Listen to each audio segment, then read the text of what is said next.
ये टॉपिक है बेरिंग का।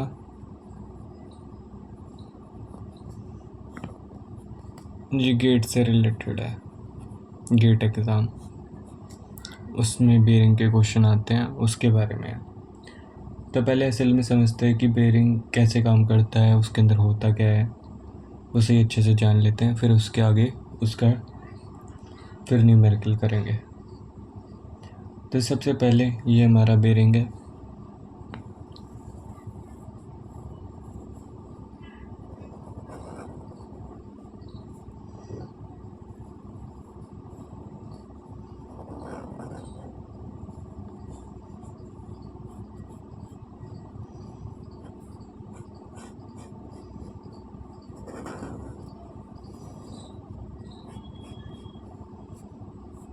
तो ये हमारा हो गया बेरिंग।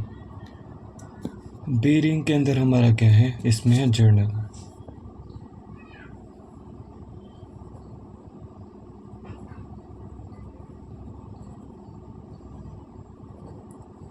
सिंपल भाषा में बोलें तो ये जो रेड वाला हिस्सा है ये अपना बेरिंग है,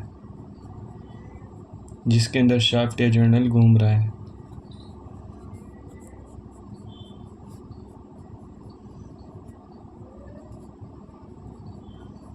तो ये जो रेड पोर्शन में दिखाया है ये है बेरिंग, जिसके अंदर शाफ्ट या जर्नल घूम रहा है।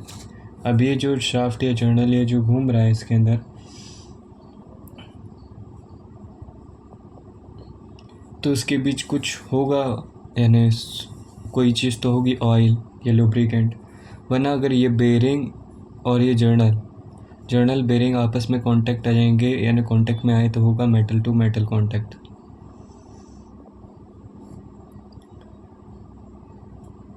तो इधर पे फिर वेयर और टियर जैसी चीज़ हो सकती है, यानी वेयरिंग हो जाएगी। तो अगर वो वेयरिंग हुई, यानी इधर पे जो मेटल है या जो जर्नल या बेरिंग है वो घिसना स्टार्ट हो जाएगा, मेटल टू मेटल कांटेक्ट आया, और डैमेज होने के फिर चांसेस हैं।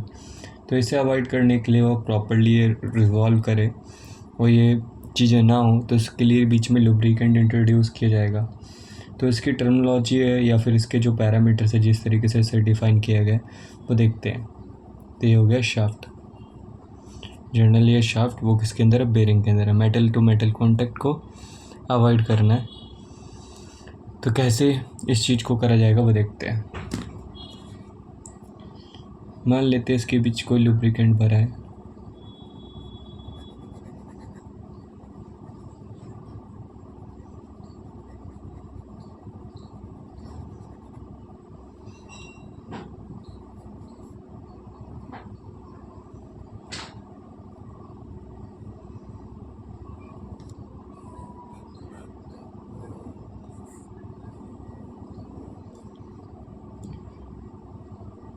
एक सेंटर होगा ये, दूसरा अगर ये रिवॉल्व करते टाइम इसका सेंटर दूसरा आ रहा है यानी कहीं और, तो सेंटर क्या है, इधर ओ डैश हो जाएगा। और ये जो सेंटर के बीच का डिफरेंस है इनका, इसे बोल देंगे हम ई। और ई क्या है इधर पे, ये है इसेंट्रिसिटी।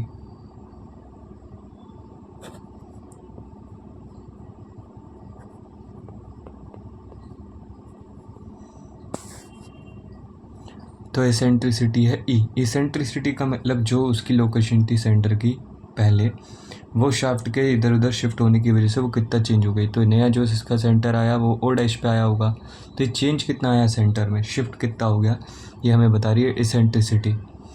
तब इसके बाद और चीज़ें देखेंगे। अब ये जो ये डिस्टेंस है एच, यानी जो बेरिंग और जर्नल के बीच का जो डिस्टेंस है, मिनिमम डिस्टेंस, मतलब ये जब शिफ्ट हुआ होगा इसका सेंटर, तो ये सब जगह से सेम डिस्टेंस पे नहीं होगा। तो मिनिमम डिस्टेंस जो है उसे हम रिप्रेजेंट कर दे रहे हैं एच नोट। तो एच नोट क्या हो गया, जो मिनिमम डिस्टेंस है शाफ्ट और बेरिंग के बीच का, तो इसे हम क्या बोलेंगे, minimum film thickness. Minimum film thickness क्यों बोल रहे हैं, क्योंकि लुब्रिकेंट बीच में भरा है, तो उसकी थिकनेस की बात कर रहे हैं। तो असल में बीच में क्या है, लुब्रिकेंट है इधर पे। तो मिनिमम फिल्म थिकनेस मतलब लुब्रिकेंट की थिकनेस क्यों है, क्यों, शाफ्ट और बेरिंग के बीच ये जो लेयर है ये लुब्रिकेंट की तो है, या फिर ऑयल की जो भी इधर पे इंट्रोड्यूस है, मिनिमम। और जगह पे चेंज होती रहेगी पर मिनिमम की इधर पे बात कर रहे हैं।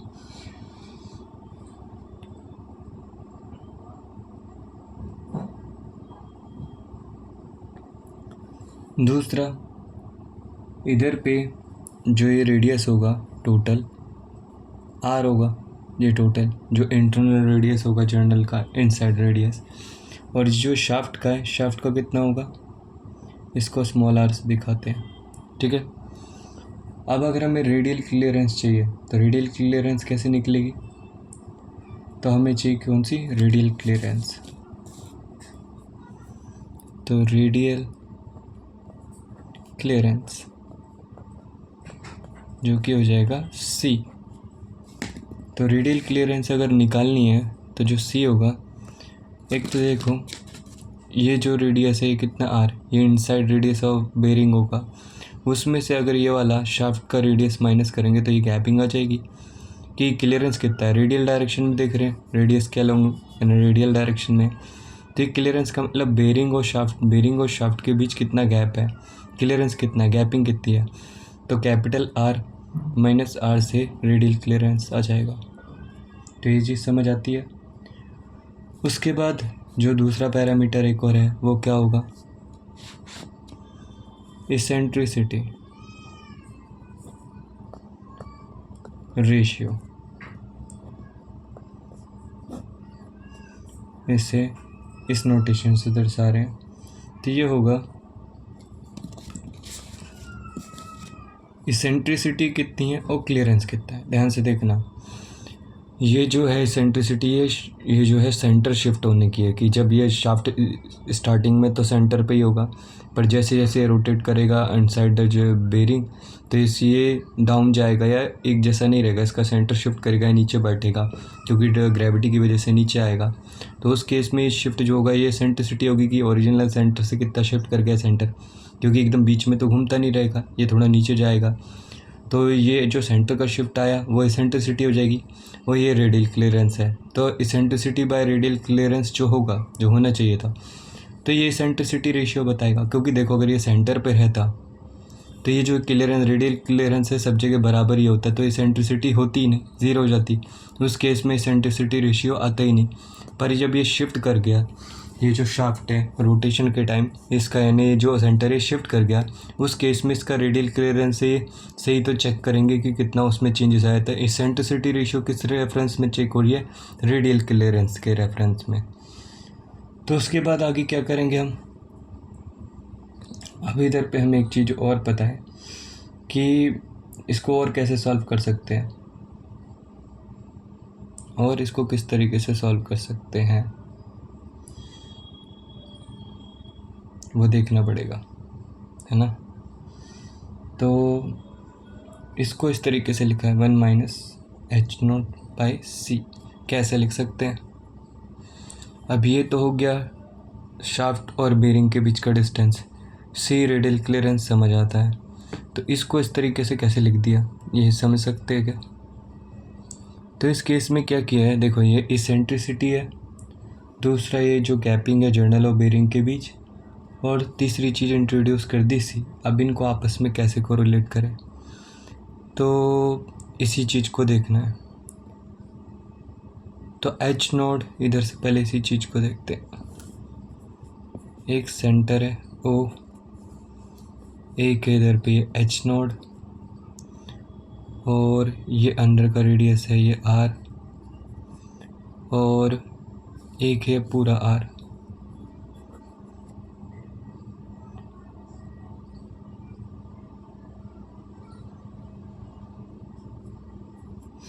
अब CR-R तो ये है, ये तो गैपिंग दे रहा है कि बेरिंग और जर्नल के बीच गैपिंग कितनी है, पर क्या ये मिनिमम है, नहीं, मिनिमम H0 है। H0 भी असल में C ही है एक तरीके से, पर वो मिनिमम नहीं है, वो डिफरेंस है, क्लियरेंस है, पर पूरे ओवरऑल का जब ये सिमेट्रिक है।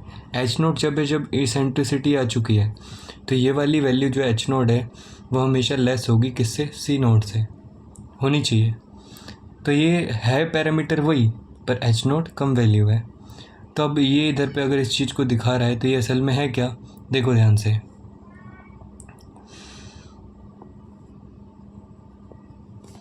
अगर इसे हम ऐसा लिखते हैं तो C तो अपनी जगह समझ आता है, अगर C में से H0 माइनस करें तो कितना डिफरेंस बाकी रह गया, C सी असल में क्या है, जो कैपिंग होनी चाहिए थी सब जगह अगर नॉर्मल रहता, इसेंट्रिसिटी आने की वजह से जो मिनिमम डेप्थ गई वो इतनी गई, तो कितना क्लियरेंस फिर उस केस में, यानी कितना रेशियो बाकी रह गया, यानी ये तो था ही डिस्टेंस मिनिमम, ठीक है, होना इतना चाहिए था, यानी सी मान लेते हैं इतना रहा होगा मैक्सिमम जो स्टार्टिंग में क्लियरेंस रहा होगा शाफ्ट और बेरिंग में, पर मिनिमम हमने देखा कि इतना डिफरेंस रह गया था, तो रिमेनिंग जो ये रहा एक्स्ट्रा पोर्शन,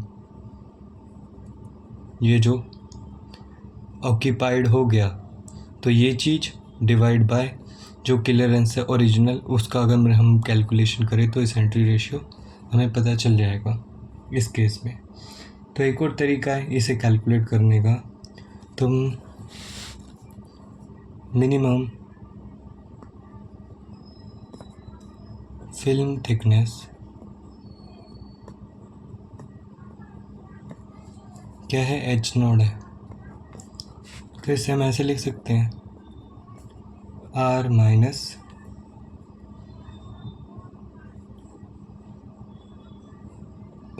आर प्लस ई।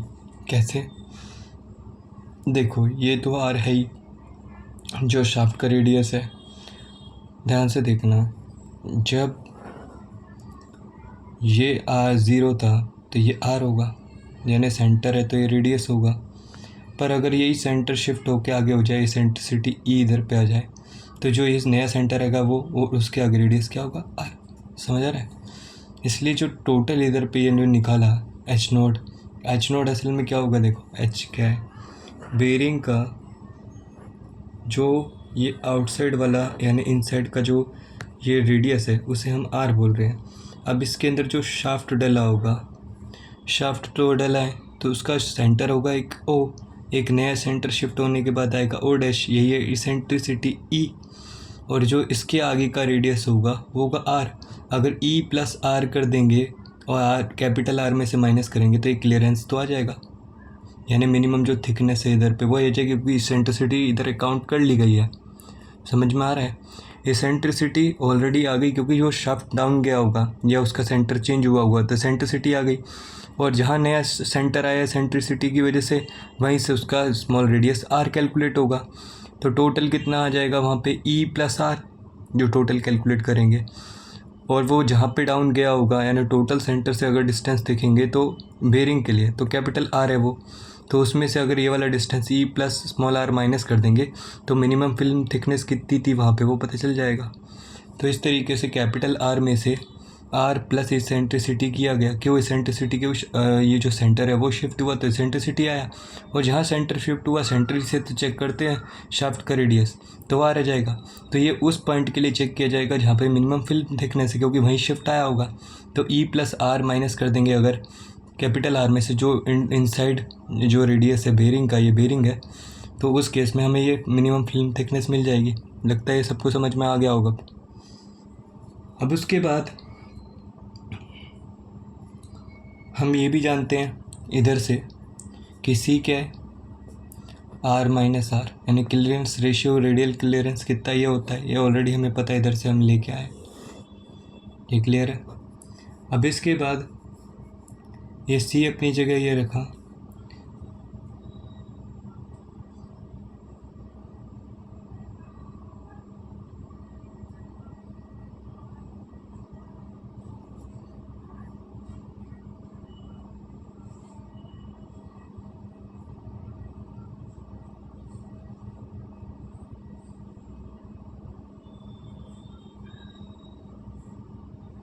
अब इस वाली इक्वेशन से ये देख सकते हो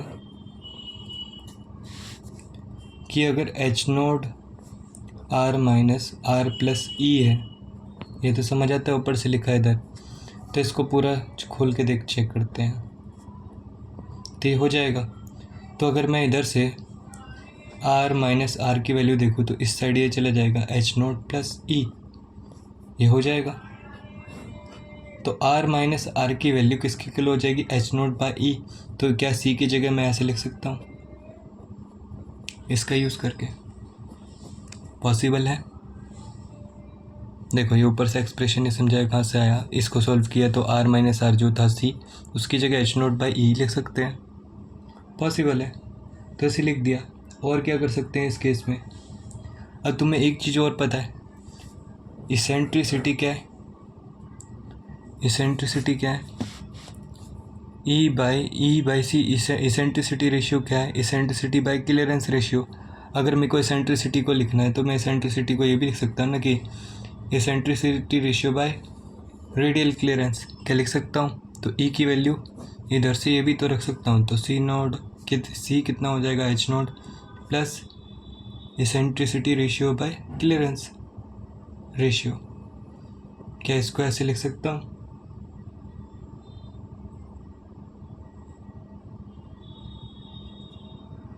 लिख सकता हूँ क्या इसको मैं ऐसे? बताओ, पॉसिबल है? अरे कुछ तो बोल दो, ये चीज़ पॉसिबल है या नहीं है? इसको इस तरीके से लिख सकते हैं, एच नोट प्लस ई सी। ये सारे फॉर्मूलों से यही करके आया है।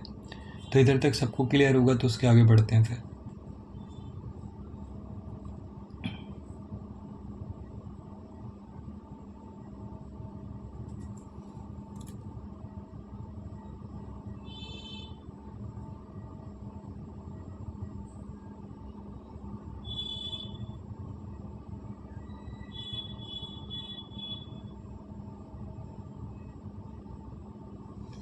तो ये सारी चीज़ें अगर क्लियर हैं तो इसके आगे फिर इसका न्यूमेरिकल देखते कि कैसे होगा, वो चीज़ें और आगे करते हैं।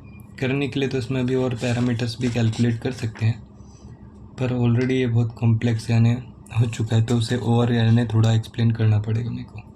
तो इसका एक न्यूमेरिकल देखते हैं, उसे करते हैं, तो और क्लैरिटी मिलेगी कि कैसे काम कर रहा है। ठीक है, तो इसका एक न्यूमेरिकल देखते हैं कि कैसे होता है। तो एक न्यूमेरिकल करते हैं।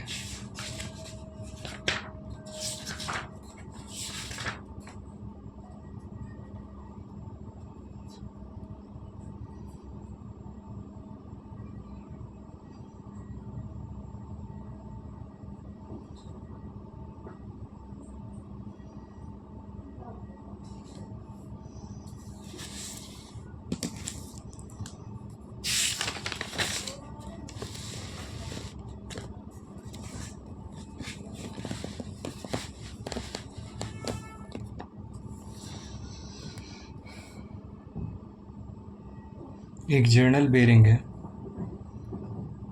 शाफ्ट जो है इधर पे, शाफ्ट है इधर पे, जिसका डायमीटर है कितना? डी है 40 mm। ठीक है, लेंथ इसकी कितनी है? वो भी है 40 mm। और जो इसका रोटेशन है वो कितना है? ओमेगा। ओमेगा है इसका 20 रेडियन पर सेकेंड। ठीक है, विस्कोसिटी जो है वो कितनी दे रखी है? किसकी है विस्कोसिटी? लुब्रिकेंट की, जो बेरिंग और जर्नल यानी शाफ्ट के बीच है। तो ये दे रखी है 20 MPa। ठीक है, क्लियरेंस जो दे रखा है, अभी देखो ये बेरिंग के अंदर ही घूम रहा होगा,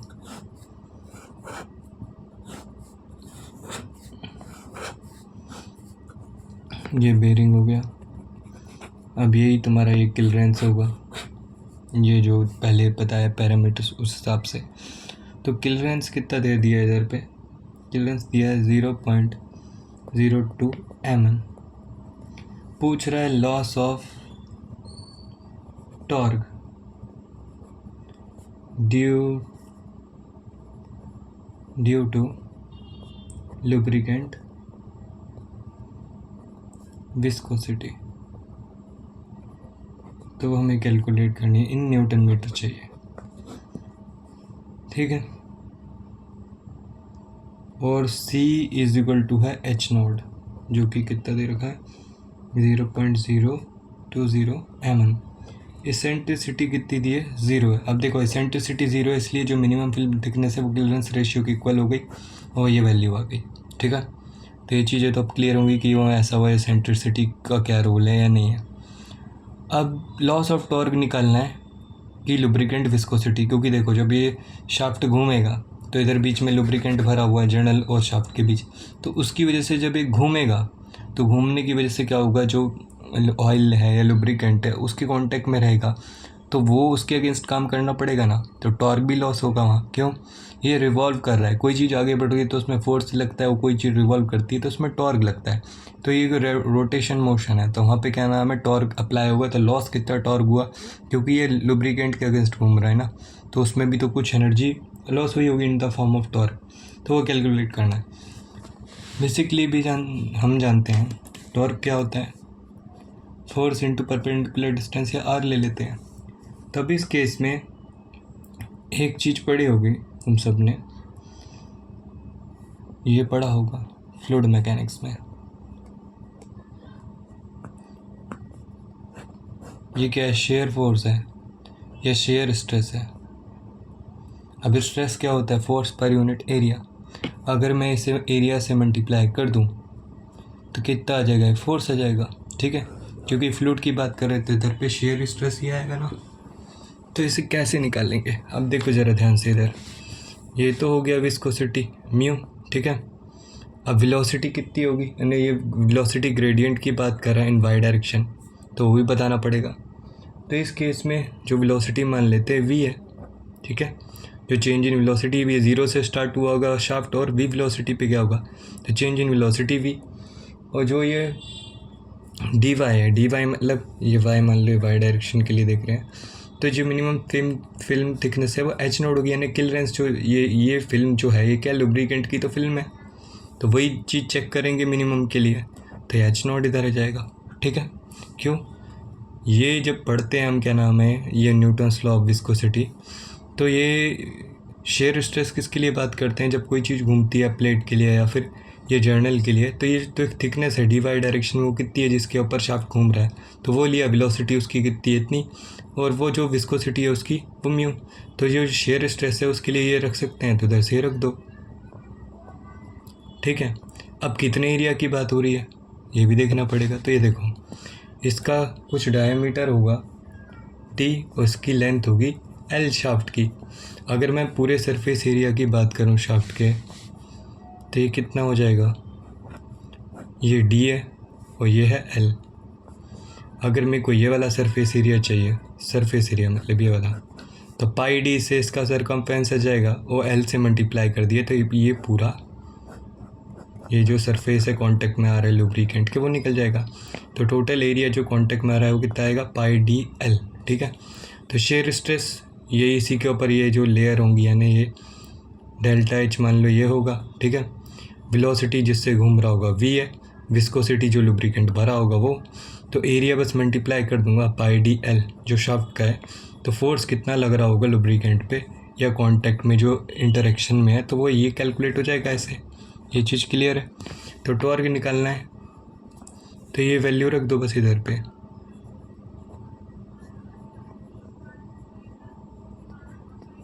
और ये जो आर है, ये आर को बस देखना पड़ेगा कि आर कितना है। तो आर कैसे पता लगाओगे, ठीक है, तो इस आर को भी तुम्हें देखना पड़ेगा, तो तुम्हें आर के भी कैलकुलेशन करने पड़ेंगे। तो आर क्या है, ये वाला, ये शाफ्ट का आर लेना है, तो ये जो जितना आर होगा वो वहाँ पे रख देना। तो इस तरीके से टॉर्क तुम कैलकुलेट कर लोगे कि विस्कोसिटी की वजह से कितना लॉस हुआ। बस अब इसके अंदर वैल्यू पुटअप करना है, तो देखो कैसे करेंगे।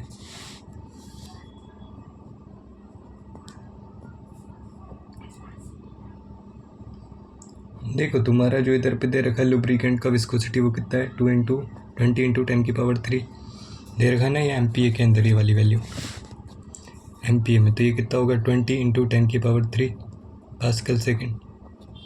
तो इधर से ये रख दिया विस्कोसिटी। वेलोसिटी कितनी है, वेलोसिटी कितनी है वो बताओ। अब वेलोसिटी कैसे निकालोगे, वेलोसिटी तो दे नहीं रखी, वेलोसिटी कैसे कैलकुलेट करोगे, वेलोसिटी कैसे निकलेगी बताओ। तो वेलोसिटी के लिए फॉर्मूला यूज़ कर सकते हैं v = ओमेगा आर। ओमेगा तो दे रखा है ना, ओमेगा कितना दे रखा है 20 रेड पर सेकेंड, और आर का मल्टीप्लाई करोगे तो ये बेसिक है, इससे तुम वेलोसिटी निकाल सकते हो, तो वेलोसिटी की वैल्यू रखना है इधर पे। उसके बाद पाई डी तुम्हें दे ही रखा है, और तुम्हें क्या है एल भी दे रखा है, और ये शाफ्ट का रेडियस आर भी दे रखा है, और एच नॉट भी तुम्हें दे रखा है, कितना दे रखा है ये इधर ये वैल्यू दे रखी है। तो ये सब वैल्यू जो पुट करोगे और कैलकुलेट करोगे तो ये कितना आएगा 0.04 न्यूटन मीटर। अब कैलकुलेशन मिस्टेक या और चीज़ें हो सकती हैं, पर फंडामेंटली या कैसे करना है या बेसिक आइडिया क्या है वो चीज़ इसके अंदर समझ आ गई होगी सबको, मेरे को लगता है कि क्वेश्चंस को कैसे डील करना है। तो ये लेक्चर यहीं तक, इसे अच्छे से देखो।